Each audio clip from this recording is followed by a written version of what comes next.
Okay, this is my video on how to install a Baldwin door hardware. The instructions in these things are terrible, so I had to figure out how to do this and talk to the guy who sells the stuff. And there wasn't anything online to, nobody's done any how-tos or anything, so figured I would go ahead and do a quick video on how to install these things. Now I have the oil rub bronze version. I'll show you what's in these boxes in a second. Tools wise, you're going to need, or what I've been using is, I got two drills, one to drill and one to screw the Phillips screws. You need a hammer and chisel. You need some kind of pliers, the Allen wrench to put the handles on, and then since I'm using the oil rub bronze version, I've been taking a paper towel piece with me so I can rub the oil and stuff off of things. And then my doors look like this. They've already been pre-cut out, pre-drilled. If yours are not like that, you're gonna probably have to do that. In fact, the instructions that come with it show you to do that. There's like a template. I'm not going to get into how to do that since hopefully you have doors like this. And on the other side, that's what my other side looks like. Let me open the boxes and show you what's in there. Okay, here's what's in the boxes. Arrange them from left to right in the rough order that you're going to be installing this stuff. In the little box, you're going to have most of your parts. It's kind of all the internal mechanisms that goes in the door. In my case, I needed those things. I don't know what you call them, but had to order them separately because they didn't come in the boxes when the door guy originally sold me all my door hardware. There's the plates that go on the outside once you install kind of the internals. And then of course there's the handles. Now this is the privacy version, which means you can lock it. There's more parts in the privacy version of this kind of door hardware. I also have the passage version. Difference is you can't lock it, and it's actually simpler to install the passage version, so I figured I'd make a video showing you how to install the privacy version. So first thing we're going to do is, if you look at the end here, it's got rounded corners, and this piece is not going to fit in there because it's got squared corners.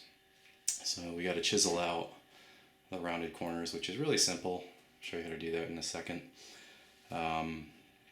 But the other thing is, the first thing you need to figure out is the orientation of this. Notice in my case the door swings to the right, so I want it to be in the hole in that direction.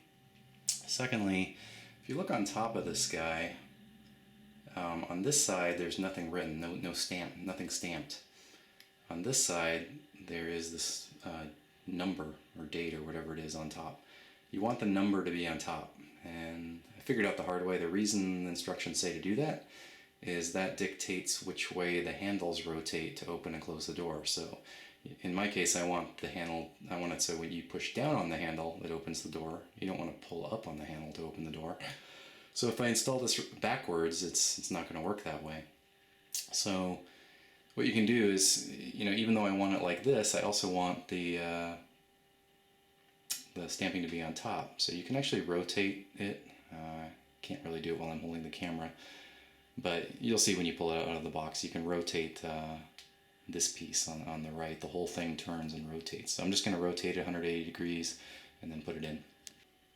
Alright, so there I rotated it around, numbers are on top, it's going to latch the way I want it to.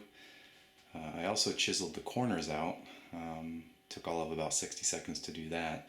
One piece of advice is when you buy your chisel, get one that, it was kind of dumb luck that this happened to me, but get one that is exactly the width of the channel here. You'll notice with my chisel, it happens to be exactly the width.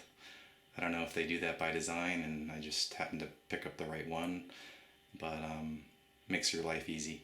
And then otherwise you're going to feel a little bit like Michelangelo chiseling this out. It's pretty simple. It's super sharp on the end of this, so it doesn't really take much hammering at all. It's pretty much anyone can do it. The one thing I find is just be careful. I mean, if you if you split something or if you chisel something, you can't put it back, right? If you chisel material away that you don't want to chisel away. So just be careful, take your time when you're doing your chiseling. And but anyways, this part's pretty simple to do. So next, this piece just slides in, pretty simple. You should do a little dry fit, make sure it's flush, and that there's not some additional chiseling you need to do around the top or bottom or corners. It should slip right in with a little bit of room in the back. And then all you're going to do is take a drill your little hole here, drill your little hole in the middle there, and put your 2 screws in. Okay, so I've got that screwed in. That's good to go. There's a couple parts I need to assemble. The stuff is in the instructions, but it may not make sense to you initially. In this little bag here, I need this little extension in my case. And the reason I need it, you may not need it, but I need it, is my plates here are pretty thick. And what that allows me to do is when I put my little locking thing, that little guy there, I can still lock and unlock it comfortably with my fingers without it being too flush against the door. So what I need to do is the locking side's obviously on the inside of the room. I'm in a bathroom here. So this little extension is going to go on the end of this piece right here.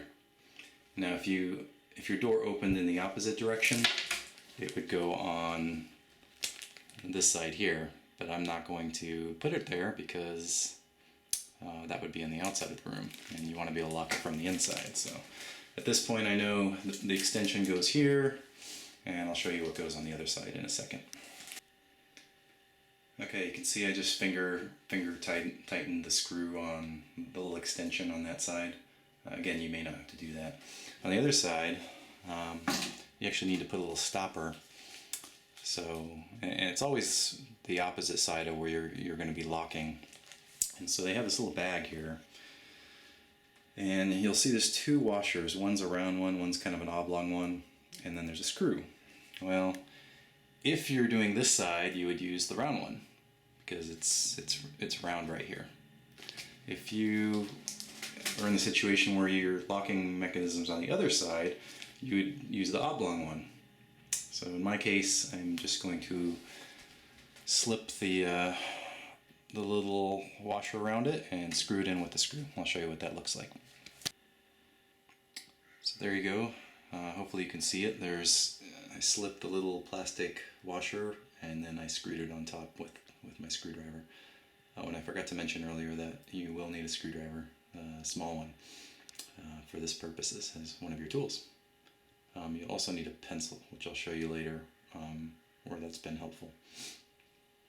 Okay, so next is going to be installing this guy here. Basically that's what the plates will bolt onto using that screw there. So, or that washer. So those 2 things are held together by the 2 screws, of course. The 2 plastic things are really just to center and everything before you screw it tight. I'll show you what I mean by that. Okay, so I started to install these. It's just loosely in there right now. This little nylon washer goes inside. I'll show you what that does in a second. And on this side, the inside of the door is where your screws are going to be. This is the inside piece. It's tapered so that the screw here can be flush with it. Other than that, you just put one on each side. You finger screw in the screws a little bit. And then before you screw this thing tight, you want to put your little rod in with your little nylon pieces, which I'll show you in a second what that looks like once it's assembled. Okay, so I've got my rod in there, I've got the nylon in there. You can see on both sides. What that does, it just kind of holds it all together and centers it so that when you screw these 2 screws, it's all tight and centered. Once you do tighten it, you can remove the rod, you can remove the two nylon pieces. The nylon pieces you actually throw away, so they're just for this purpose to center everything and get it tight. So I'm going to tighten it up, and then we'll move on to installing these plates here. Okay, it's all tight, and I removed the rod. It's ready for the end plates. One piece of advice, usually I use my fingers and just sort of hold everything tight. I actually push it in that direction with my two fingers as I'm tightening it. The reason I do that is I had one door where if this whole thing is not centered in the hole reasonably, for instance if it's shifted that direction a little bit, then this whole assembly could be like at an angle, because this part here could be on the inside of the hole here. So a lot of times I'll just make sure it's centered in the hole as best I can, although I've already tightened these screws here. But I tend to grab this and pull it that way while I'm tightening it, and I just look to see if I'm centered. Might save you some trouble later when you put the plates on and you realize it won't open and close. But there's only one door I had that problem with, and it was a door that I had to chisel out the front here by myself. So this hasn't happened, that problem hasn't happened at all in the other 14 doors I've been doing that were pre-drilled. So anyways, right now you want to stop and think for a second. When you grab your plate here, at least in my case, notice there's a little hole here. That's where the locking mechanism is going to go through. And you want to make sure you grab the right plate, because you want this hole to be on top of that there, so that you can lock and unlock it.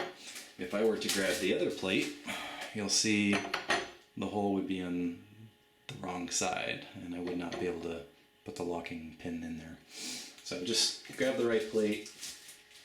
Other than that, you have these are the two washers that hold the plates on. This is basically your screwdriver to screw this on. And what's going to happen is this just screws onto the threaded part here. So you just put the plate on first, and then you screw this on. And you'll notice the plate rotates a little bit. So before you tighten it completely, make sure your plate is square to the edge of the door or whatever you want, and then give it a good tighten. Alright, I've got my plate on. Next is putting the door handles on. These two guys there. They're actually held on, there's little washers that go on the end, and they're also held on by a little screw here. That's what the Allen wrench is for. It goes in the hole here. So, but first you want to put your rod here in. You'll notice there's a little stopper here. And the privacy version, you can see one side can rotate and the other one, while the other one stays put. The passage version won't be like this, and like I said, the passage one's just simpler to install. There's less parts. So basically you want to put this in on one side or the other. I've found it doesn't really matter which way you put it in. So I've just been putting it in from the inside, and just trying to put it in until you're seated and you have kind of your equal on both sides, and then you can put your door handles in. And the door handles, another trick I've learned is when you screw your screws into the hole here, you can save yourself some time by going ahead and go ahead and screw these in first before you put the door handles on the door. It'll save you a lot of turns of the Allen wrench, because there's not a lot of space to work with once you put the handle on up here. So what I do is I screw these guys in as far as I can, basically so they're below flush a little bit. I'll show you what that looks like. And then I put the door handle on. So let's do that. Okay, so I'm screwing the little Allen screw in. This one I just barely started. You don't want it to look like this when you put it on the door, otherwise you're going to be doing a lot of Allen wrench screwing. This one here I already did. I don't know how well you can see it, but you can see I've got I screwed it in far enough to where it was below, so it was no longer flush with the handle. That'll make it so that once I put it on the door, it really only take a couple, like a half a turn of the Allen wrench before it locks down. It makes your life easier. Little washers here, just go on top.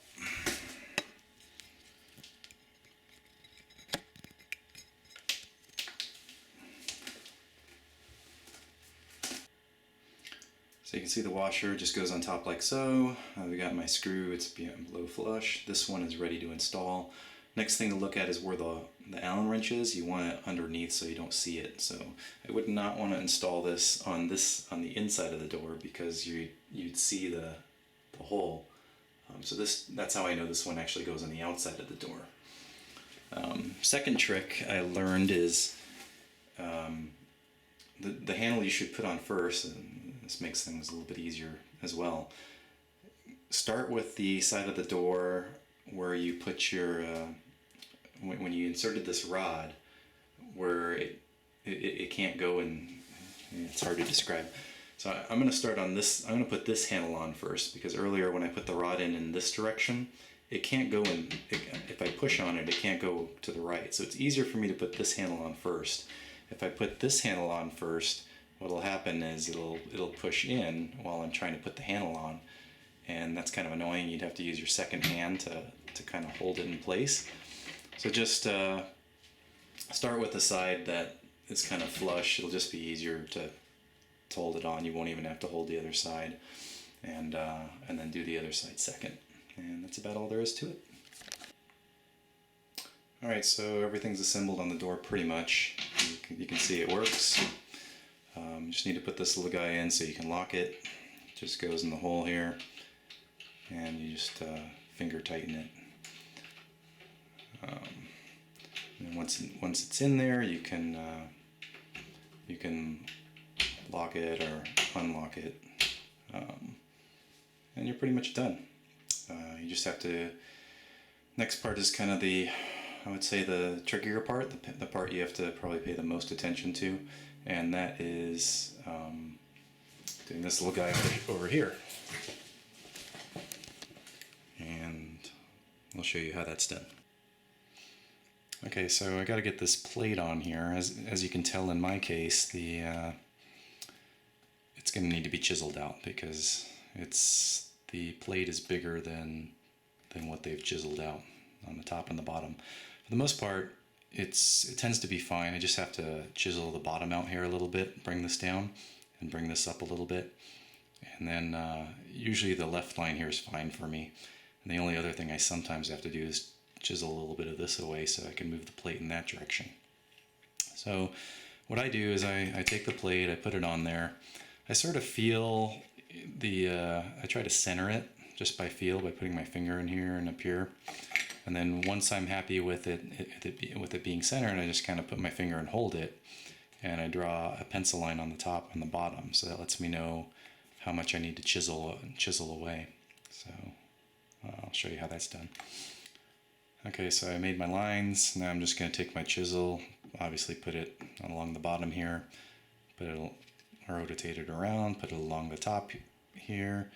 I got to do a little bit right there, and then once you kind of bang in along the line here, and you bang it in here a little bit, then you can just take your chisel and come from the bottom, and this whole little piece here will just come off. And then once you've kind of got the top and the bottom out, you know your piece should fit in there. You may have to trim here a little bit. So let me do that. Okay, so here I've chiseled the bottom away. This is what you're kind of doing here. It doesn't take much pressure. If you have a sharp chisel like I do, you can almost just do it with your hands. You almost don't really need the hammer, but you just tap it a little bit, and there you go. On the top here, I've started it by tapping my line along the top and along the left here, and now I just need to take this guy, and with a little tap, this whole piece there will just pop off. Okay, in my case, I did have to chisel this part a little bit because when I initially tried to put the plate in, it wasn't sitting flush up against the left side here. So now that I've chiseled that away, you know, it fits in there nicely, it fits in there flush. I could screw that down, but now is actually the most important part, and you know, the part that you need to just be patient about, and that's you got to dry fit your door. Now that I've got this fit in here, I want to make sure that when my door closes, first of all, it latches, and secondly, that it's not too loose or too tight. So you have the option of bending this piece if you need to tighten it. You can bend it out like this, so I can remove this, and that's what the pliers are for, is if I need to bend this. Alternatively, if the door won't latch, I may have to trim more of the material here and try to bring this plate in that direction so that it'll latch. So what I tend to do now is I just get up and I close the door and I see how it's fitting and kind of do a dry fit. Okay, so I'm going to do dry fit. It's not screwed in yet, so usually pull the handle, close it like so, release the handle, and just check that, see how much play is in there. Now I got pretty lucky here. Looks like I don't have to do any more trimming, and you can see, if you look at the corner here, you can see how much play you have. And you just have to decide.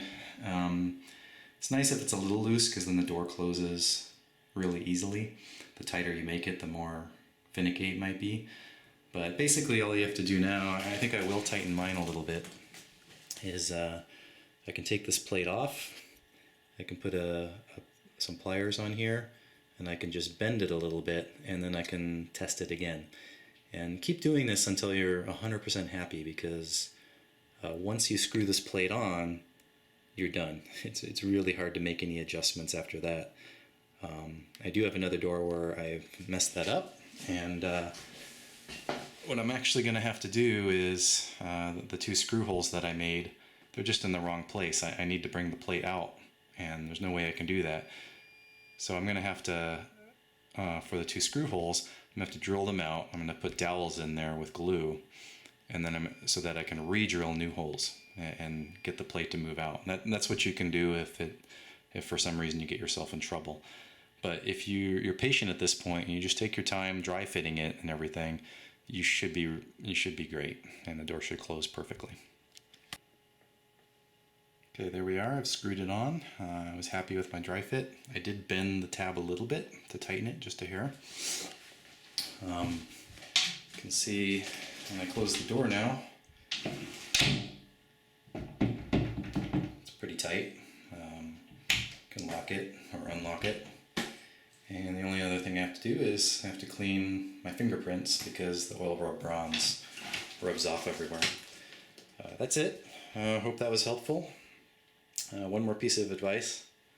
Get a Home Depot bucket, flip it upside down, and use it as a chair while you're doing this stuff. It's awesome. Very helpful. First couple I didn't have a place to sit, and it's just get tiring very quickly. And that's about it. Hope that was helpful, and yeah, there we go.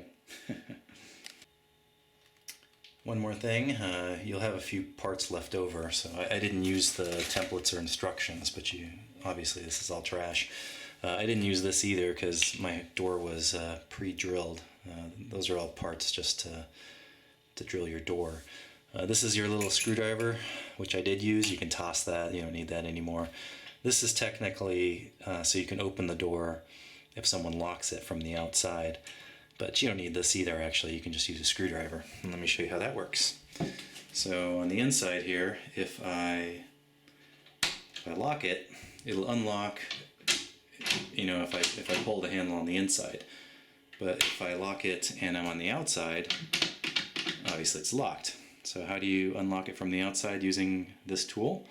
Well, if you recall earlier, that little part that I screwed on, it's right on the other side of this hole.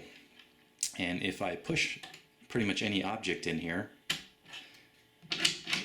it unlocks. So not super secure, I guess. If anybody has something handy like a pencil or something like this, they can unlock it. But you don't really need to keep this. You can just grab a screwdriver or something, or not. All right, hope that's helpful. Bye.